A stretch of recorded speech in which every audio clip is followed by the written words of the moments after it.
Në kuadër të ditës botërore të autizmit, që synon të rrisë ndërgjegjësimin lidhur me çrregullimet e spektrit të autizmit dhe përmirësimin e jetës së atyre që jetojnë me autizëm, Qendra Komunitare për Fëmijët me Aftësi, të kufizuar në bashkëpunim me Qendrën për Hapje dhe Dialog, organizuan aktivitetin Gjithëpërfshirja. Duke qenë se ne jemi një qendër ditore që trajtojmë fëmijë, interesi jon më i madh është që të plotësojmë shërbimet dhe të plotësojmë çdo lloj problematike që kanë fëmijët me aftësi ndryshe. Duke qenë se është viti 9 që ne jemi hapur si qendër dhe pjesa e fëmijëve dhe fluksi i fëmijëve sa vjen dhe shtohet. Ideja është që gjithmonë edhe me kryetarin neve bisedojmë shpesh pjesën e shërbimeve dhe pjesën e shtimit të stafit për të përballuar të gjitha pjesën e shërbimit terapeutik, pjesën e shërbimit ditor, sa më shumë psikolog, sa më shumë logoped, në mënyrë të tillë që edhe ato orët që juve kërkoni gjatë gjithë kohës dhe me të drejtë të shtohen dhe të jenë sa më shumë domethënë për ju. Unë nuk më ngelet gjë tjetër të them, përveç se atij mesazhi që neve thash edhe një herë themi për vit, që duhet i mbështesim dhe duhet të jemi krah, jo vetëm ne, po të gjitha institucionet, të gjitha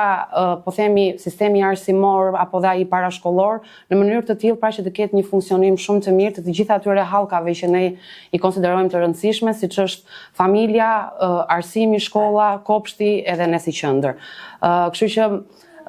ideja është që këtë vit të jemi shumë herë më mirë se sa ç'ishim vitin e kaluar dhe do përpiqemi dhe do mundohemi që çdo gjë ta rregullojmë dhe ta sistemojmë në mënyrën më të mirë të mundshme. Duke qenë se në panelun kam ftuar kryetarin e bashkisë, është zonja Irena Stasa që të gjithë ju e njihni, është dhe zonja Egla Imeri që është koordinatore e Code Albania, që do të japë edhe ajo një mesazh për këtë ditë. I pranishëm në aktivitet kryetari i bashkisë theksoi rëndësinë e mbështetjes dhe solidarizimit të shoqërisë ndaj personave me autizëm dhe familjeve të tyre. Gjatë fjalës së tij kryetari i bashkisë nënvizoi gjithashtu angazhimin e pandërprer të bashkisë së Vlorës për të siguruar kushte sa më të mira dhe mbështetje të gjithanshme për fëmijët me nevoja të veçanta. Për problem është një fenomen në fakt që po shtohet, është bërë një problem global tashmë. Jemi të gjithë ndërgjegjshëm edhe jemi fokusuar të këtë problematikë se si ne mund të qasemi me ato politikat qoftë vendore apo patjetër dhe qendrore për të shtuar edhe më shumë forca, për të shtuar edhe më shumë buxhetet për të ardhur në ndim këtij problemi. Jo vetëm problemit si problem, por patjetër familjar për radhë të parë, sepse janë ata që përballen thuajse në përditshmërinë e tyre me këtë fenomen. Ne duhet të japim atë mesazh sensibilizues dhe ndërgjegjësues për gjithë shoqërinë që si ne të integrojmë këta fëmijë që kanë këto probleme në shoqërinë tonë dhe në aspektin social duhet të bëjmë maksimumin. Në fakt, ju përmend pak më parë edhe pjesat e politikave të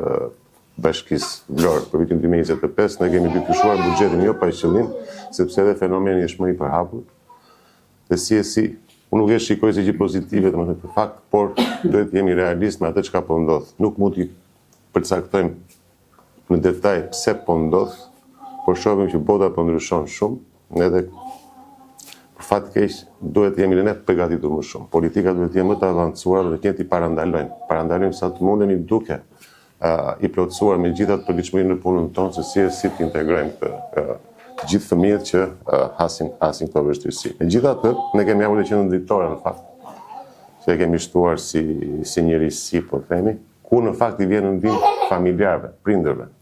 Pra nëse prindër që punojnë edhe duan të jenë të angazhuar maksimalisht edhe për potencuar apo për të plotësuar pjesën financiare, pastaj për të ardhur në shërbim, po pra fëmijëve të tyre, pak në kanë hapësirën që ata të punojnë, duke i çuar nga ora 4 deri në orën 8 fëmijët në qendrën ditore. Aty do të kenë edhe një trajtim dhe shërbim të dedikuar, kjo është gjë shumë e mirë, dhe shpresojmë që ne të krijojmë sa më shumë qendra, por të kemë sa më shumë hapësira, që të paktën të gjithë ta ndjejnë veten të pranuar siç duhet. Një pjesë tjetër që ne shikojmë është edhe politikat, pjesës e edukimit, tjetër që edhe qoftë në shkollat të vjeçare, ciklin e urit dhe ciklin e mesëm, duhet të jetë një nga ato angazhimet maksimale që ne gjithmonë e themi, në fakt duhet ta shikojmë se si do të zbatohet, në parim që edhe ata të ndihen si në shtëpinë e tyre, pa asnjë lloj paragjykimi, por patjetër të ketë një përqafim njerëzor me qëllim që ata ndihen pjesë e shoqërisë tonë.